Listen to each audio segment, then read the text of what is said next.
Hello friends, நம்ம favourite சீரியலில் அடுத்து என்ன சுவாரஸ்யமாக நடக்குது அப்படின்னு சொல்லிட்டு பார்க்குறீங்களா? இந்த ராஜேஸ்வரி இருக்கா இல்லையா, அவள் இருந்துக்கிட்டு ஒரு குதர்க்கமான ஒரு பிளான் போடுறா. அது என்ன பிளான் அப்படின்னு சொல்லிட்டு பார்த்தீங்கன்னா, நம்ம மல்லி இருக்கா இல்லையா, அவளை க்ளோஸ் பண்ணுறதுக்கு சரியான நேரம் வந்துருச்சு அப்படின்னு சொல்லிட்டு அந்த கதிரேசன் கூட நிஷா கூட உட்காந்துக்கிட்டு இவன் வந்து குத்தாலத்தில் குளிச்சது போல் இருக்குதான்னு ஏதோ ஒரு பாட்டு வரலையா, அந்த மாதிரி இவன் வந்து பேசிகிட்டு இருக்கா. அது வந்து அந்த வீட்டில் ரொம்ப நாளாக வேலை செஞ்சுட்டு இருந்த ஒரு அம்மா இருக்காங்களே, அவங்க காதில் விழுந்ததும் அப்படி பாவிகளாக அந்த மல்லின்ற இத்தனை வருஷமே இந்த வீட்டுக்கு நாயா போய் உழைச்சிருக்கா. அதுவும் இல்லாமல் அவள் இந்த வீட்டில் ஒரு வேலைக்காரி மாதிரி தான் இருந்தா. அவளுக்கு இவ்வளோ துரோகம் நினைக்கிற அளவுக்கு உனக்கு என்னடி அவள் பாவம் பண்ணா அப்படின்னு சொல்லிட்டு அவங்களே பாவப்படுற அளவுக்கு அந்த ராஜேஸ்வரி பண்ணிகிட்ருக்கா. ஆனால் என்ன பண்ணுறது, அவள் பணக்காரி, பணத்திமுறில் ஆடுற ஒரு பணப்பேய். அவகிட்ட நம்மளால் என்ன பேச முடியும்? ஒன்றும் பேச முடியாது. அதனால் அமைதியாக இருந்துட்டு போக வேண்டியதான் அப்படின்னு சொல்லிட்டு அவ்வளோ அமைதியாக இருக்கா. இப்போ என்ன நடக்குது அப்படின்னு சொல்லிட்டு பார்த்தீங்கன்னா, இந்த ராஜேஸ்வரி வந்து டீ போட்டு கொடுக்குறா. ஒரு தவிச்ச வாய்க்கு தண்ணி கொடுக்க மாட்டா. ஆனால் இப்போ அவளுடைய காரியம் ஆகணும் அப்படின்றதுக்காக அந்த கதிரேசனையும் அவங்க மகள் நிஷாவையும் வச்சு ஒரு கூட்டணி போட்டுனுங்கிறா. அவங்களுக்கு காஃபி போட்டு டீயை போட்டு எல்லாம் சொல்லிவிட்டு நான் இப்போ கொடுக்குற பிளானை வச்சு அந்த மல்லி வந்து புதிய வீட்டை விட்டு போகிற மாதிரி தெரியல, அவளை எப்படி வீட்டை விட்டு துரத்தணும்னு சொல்லிட்டு எனக்கு நல்லாவே தெரியும். அவள் வந்து அந்த விஜய் இருக்கிற வரைக்கும் அவளை வீட்டை விட்டு துரத்துறது ரொம்ப கஷ்டம். இன்னொன்று அந்த வெண்பா, அந்த குட்டி பீஸாஸ் இருந்துக்கிட்டு என் மல்லியம்மான்னு சொல்லிட்டு அவள் முன்னாடியே பிடிச்சி சுற்றிக்கின்னு அது ஒரு பக்கம் சீனை போடும். அதனால் நான் என்ன சொல்கிறேன்னா, அதுங்க ரெண்டுகளும் வீட்டில் இல்லாத இந்த சமயம் தான் சரியான சமயம். அவளை வீட்டை விட்டு துரத்திட்டா அதுக்கப்புறம் நமக்கு எந்த பிரச்சனையும் இல்லை அப்படின்னு சொல்லிட்டு இவ சொல்ல. அது எப்படி நடக்கும்? அவள் வந்து என் புருஷன் வீடு, என் குழந்தை வீடு அப்படின்னு சொல்லிட்டு அவள் சென்டிமெண்ட்டாக பேசி நம்மளை அடிச்சிட்டா அப்படின்னு சொல்ல. அவெல்லாம் அடிக்க முடியாது. ஏன்னா அந்த நாகும் அந்த மயிலும் வெளியே எங்கேயோ போயிருக்குதுங்க. அதுங்க வர்றதுக்குள்ளே நம்ம இந்த வேலையை முடிச்சாகணும். இல்லைன்னு வச்சுக்கோங்க, அதுக்கப்புறமா நம்ம தான் கஷ்டப்படணும்.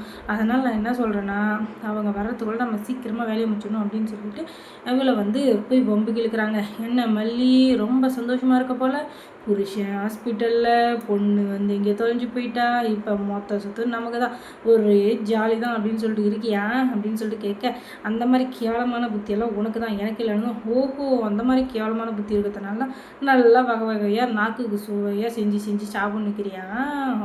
டாடா, இது எனக்கு தெரியாமல் போச்சு அப்படின்னு சொல்லிட்டு சொல்ல, ஏய் தேவையில்லாமல் பேசுகிற வேலை வச்சுக்காத, நான் உண்டு என் வேலை உண்டு, நான் பாட்டுக்கு இருக்கேன், சும்மா என்னை டென்ஷன் பண்ணிட்டு இருந்தேன், அதுக்கப்புறம் நான் மனுஷியாகவே இருக்க மாட்டேன் பார்த்துக்கோ அப்படின்னு சொல்ல. என்னடி பண்ணுவேன்? இல்லை தெரியாமல் தான் கேட்குறேன், என்ன பண்ணுவேன்? உன்னால் எங்களுக்கு என்ன பண்ண முடியும் அப்படின்னு சொல்லிட்டு 3 பேரும் பாஞ்சிக்கிட்டு வர. இப்போ எதுக்காக என்னை இப்படி டார்கெட் பண்ணி என்னை வந்து டென்ஷன் பண்ணிட்டு இருக்கீங்க? நானே என் புருஷன் ஹாஸ்பிட்டல்லையும் என் பொண்ணு எங்கே போனானே தெரியாமல் முழிச்சிட்டு நின்றுட்டுருக்கேன், அவளை எப்படி காப்பாற்றலான்னு சொல்லிட்டு இந்த மாதிரி நேரத்தில் நீங்கள் இப்படி பண்ணிங்கன்னா அது உங்களுக்கே அடுக்குமா சொல்லுங்கள்? எதுக்காக என்னை இப்படி வம்பு இழுத்துட்ருக்கீங்க அப்படின்னு சொல்லிட்டு கேட்க, நான் வம்பு இழுக்கல மேடம், நான் எதுக்காக உங்கள்கிட்ட வம்பு இழுக்க போகிறேன்? உன்னை வீட்டை விட்டு போன்னு நல்லாவும் சொல்லியாச்சு, கராராகவும் சொல்லியாச்சு, ஆனால் நீ எதையும் மதிக்கிற மாதிரி தெரியல. அதனால் நாங்கள் தான் ஆயுதத்தை கையில் போய் எடுக்க வேண்டிய சூழ்நிலை வந்து தள்ளப்பட்டிருக்கோம். அதுக்காக எங்கள் மாரி எங்களுக்கு கோவம் தான். ஐயோ, ஒரு பொண்ணை கழுத்தை பிடிச்சி வெளியே தள்ளின பாவம் நமக்கு எதுக்கு அப்படின்னு சொல்லிட்டு நாங்கள் அமைதியாக இருந்தால், ஆனால் நீ பாவமாகவே இருந்தாலும் பரவாயில்ல, நீங்களே பண்ணிடுங்க அப்படின்னு சொல்லிட்டு அப்படியே கத்தி கதறினா என்ன பண்ண முடியும் சொல்லு? அதனால் உன் ஆசையை நாங்கள் ஏன் கெடுக்க வேணாம்? அதனால தான் உன்னை வீட்டை விட்டு துரத்துறதுக்கான சரியான சந்தர்ப்பத்தை ஏற்படுத்தி நீ இப்போ இந்த இடத்துக்கு வந்திருக்கோம் அப்படின்னு சொல்லிட்டு சொல்ல. என்ன சொல்கிறீங்க? எனக்கு ஒன்றுமே புரியல. விஜய் வர்ற வரைக்கும் இந்த வீட்டில் எந்த திரும்பவும் நவரவே கூடாது, அதனால் அமைதியாக இருங்க அப்படின்னு சொல்லிட்டு சொல்ல. நீ என்ன அதெல்லாம் சொல்கிறது?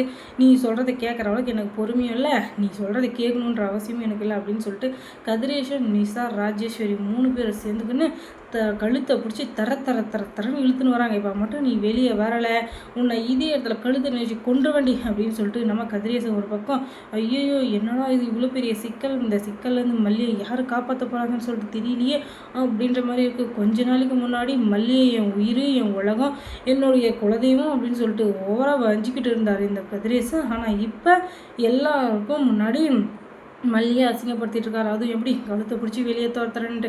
இப்படியெல்லாம் பண்ணவங்களுக்கு எப்படி தான் மனசு வருதோ போங்க கதிரேசன் சார். என்ன தான் இருந்தாலும் உங்கள் பொண்ணு இடத்துல பார்த்த பொண்ணை அவள் வாழ்க்கை கெட்டு போகணுன்னு நீங்கள் நினைக்கிறீங்க பார்த்தீங்களா, அதான் பெரிய தப்பு. ஏதோ தெரியாமல் ஒரு தப்பு நடந்துருச்சு தான், இல்லைன்னு சொல்ல வரல. அதுக்காக நீங்கள் இந்த பொண்ணை வந்து கஷ்டப்படுத்துறதுனால உங்கள் பேத்தி கிடச்சிருவாள சொல்லுங்கள் அப்படின்னு சொல்லிட்டு நம்ம சொன்னாலும் அவருக்கு அதில் எங்கே விலை போகுது, அவங்களுக்கெல்லாம் பணம் பணம் பணம் பணம் பேசுறது மட்டும் தான் காது கேட்கும். அதனால் நம்ம சொல்கிறது எதுவும் உங்களுக்கு கேட்காது. சரி, அது நமக்கு தேவையில்லாத டாபிக். அதுக்கப்புறம் மல்லி சீரியலில் என்ன நடந்திருக்கும் நீங்கள் தெரிஞ்சுக்கணுன்னா நம்ம சேனலை சப்ஸ்கிரைப் பண்ணுங்கள். தேங்க்ஸ் ஃபார் வாட்சிங்.